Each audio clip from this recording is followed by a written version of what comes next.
ኢትዮጵያ የዓለም የንግድ ድርጅትን ለመቀላቀል የምታደርገው ጥረት በጥሩ ሁኔታ ላይ እንደሚገኝና ወደ ማገባደጃውም የተቃረበ ስለመሆኑ ተነግሯል። ይህ የተነገረው የንግድና ቀጠናዊ ትስስር ሚኒስቴር በድርድሩ ሂደትና ባለድርሻ አካላት በሚኖራቸው ሚና ዙሪያ ባሰናዳው የምክክር መድረክ ላይ ነው።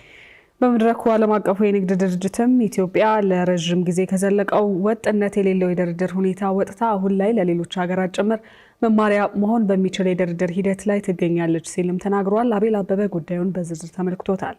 የዛሬ 22 ዓመት የዓለም የንግድ ድርጅት አባል የመሆን ጥያቄ ያቀረበችው ኢትዮጵያ ልክ ሚሊኒየሙ ሲጠባ 2000 ዓመተ ምህረት ላይ ነበር የመጀመሪያውን የባለብዙ ወገን የሥራ ቡድን ስብሰባዋን በታዋቂው የኢኮኖሚ አማካሪ ግርማ ብሩ እየተመራች ማካሄድ የጀመረችው። ከዚያ ቀጥላ ሁለተኛውን በ2003 እንዲሁም ሶስተኛውን በ2004 ዓመተ ምህረት ያደረገችው ኢትዮጵያ ጉዳዩን ለ8 ዓመታት ቸል ብለው ከቆየች በኋላ ወደዚህ ድርድር የተመለሰችው ከመንግስት ለውጥ ወዲህ በ2012 ዓመተ ምህረት ነበር። ነገር ግን በወቅቱ የዓለም ስጋት ሆኖ የተከሰተው ኮቪድ-19 ለቀጣይ የድርድር ሂደቶች እንቅፋት መሆኑን ተከትሎ ድርድሮች ቢዘገዩም ከኮቪድ መልስ በመጋቢትና ነሐሴ 2017 ዓመተ ምህረት ላይ በ6 ወራት ውስጥ ተከታታይ 2 የሥራ ቡድን ስብሰባዎችን በማካሄድ ኢትዮጵያን የዓለም የንግድ ድርጅት አባል ማድረግ የሚቻልበት የመጨረሻ ምዕራፍ ላይ ስለመደረሱ ተነግሯል። ለዓለም አቀፉ ንግድ ስርዓት አካል ለማድረግ እስካሁን የነበረው ሂደት ያዝ ለቀቅ ተደርጎ ሲመራ የነበረ ነው። በለውጡ ማግስት ይሄ ሁኔታ እንዲቀየር ተደርጓል። የሀገራችንን ውስጣዊ የኢኮኖሚ ማነቆች ለመፍታት ብለን በወሰድናቸው የሀገር በቀል የኢኮኖሚ ማሻሻያዎች ምክንያት ብዙዎቹን ተስተካክለዋል። 1050 በላይ ጥያቄዎች ከአባል ሀገራት ቀርበውልን ሁሉንም በአጥጋቢ ሁኔታ የመለስን ሲሆን 410 የህግ ማሻሻያዎችና አዳዲስ ህጎችን ሰንደን ለድርጅቱ አስረክበናል። ከዚሁ ጋር በተያያዘ 32 የግዴታ የሚገባባቸው አንቀጾች ወይም ኮሚትመንት ላንጉዌጅስ አደራጅተን የላክን ሲሆን ቀጣይ ድርድር የምናደርግባቸው ቁልፍ ጉዳዮች ይሆናሉ። በማክሮ ኢኮኖሚ ሪፎርሙና በተጨባጭ ለውጦች እያረጋገጠች ባለችው ህያው ለውጥ በመተማመን እንደ አውሮፓውያን አቆጣጠር በ2026 ሀገራችን የዓለም ንግድ ድርጅት አባል ሀገር የማድረግ ግብ ይዘን አበክረን እየሰራን ነው።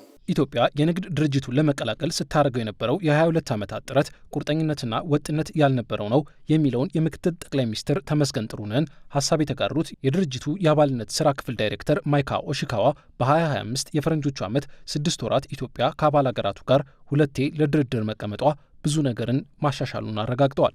WTO members are a little bit skeptic because having become used to የንግድ ድርጅታችን አባላት በትንሹ ተጠራጣሪዎች ናቸው።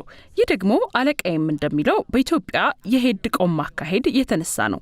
ነገር ግን አሁን ለአንድ ዓመት ከቀጠለው ንግግር በኋላ እያየው ያለሁት የድርድሩ ማሽን በቴክኒክም በፖለቲካም በኩል ሙሉ ለሙሉ ስራ እንደጀመረ ነው እና የአባልነት ጥረቱ ወደማይቆምበት ሁኔታ መግባቱንም ነው። 2025ን ከ22 ዓመታት በኋላ ለኢትዮጵያ የአባልነት ሂደት የሽግግር ዓመት አድርጌ ነው የምገልጸው። to the WTO which is now in 22nd year። በዚህ ጊዜ በኢትዮጵያ የሥራ ቡድን ስብሰባ ውስጥ ከሚሳተፉ 56 ሀገራት ጋር ከሚደረገው ባለብዙ ወገን ስብሰባ ጎን ለጎን ከ17ቱ ሀገራት ጋር የሁለትዮሽ ድርድር እየተደረገ እንደነበር ያነሱት የንግድና ቀጠናዊ ትስስር ሚኒስትሩ ካሳሁን ጎፌ የደረሰበትንም ደረጃ አብራርተዋል። ባካሄድናቸው የሁለትዮሽ ውይይቶች ከ5 ሀገራት ጋር አጥጋቢ ድርድር በማድረጋችን ድርድሩን ያቋረጡ ሲሆን ከ17ቱ ሀገራት ጋር ድርድሩን በመቀጠል እነሆ ከ4 ሀገራት ማለትም ከቱርኪዬ፣ አርጀንቲና፣ ቻይና እና የራሻ ፌዴሬሽን ጋር የሁለትዮሽ የገበያ ዕድል ስምምነቶች ተፈራርመናል።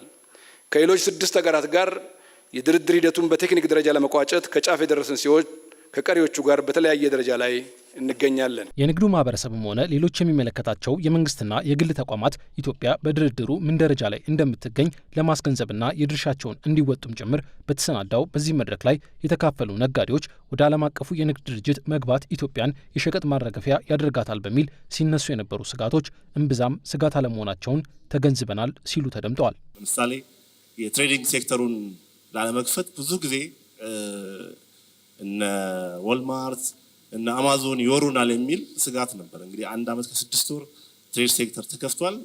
የተለየ ነገር ያለ አይመስለኝም።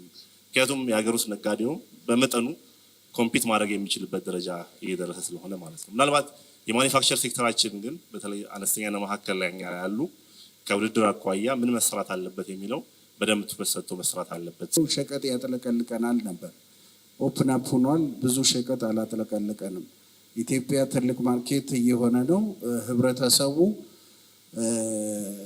የሸቀጦች አቅርቦት በፈለገው መንገድ እንዲመጣለትና ቅድሚያ ህብረተሰቡ ተጠቃሚ እንዲሆን ማድረግ ነው። እኛ ስኮለርስና አካዳሚያ ከየት እንደሚያመጡት አላውቅም። እንዲያነቋ እንኳ የሸቀጥ ማራገፊያ ባደረገን አሁን የጠፋው እሱ ነው። እኛ ሀገር ብርቅ የሚሆን ዓለም ላይ በርካሽ የተመረቱ ምርቶችም ጭምር ባስቀመጥነው ታሪፍ ላይን ወደ ሀገር ገብቶ የኢትዮጵያን አሁናዊ ፍላጎት ሊያሳኩ የሚችሉ ናቸው።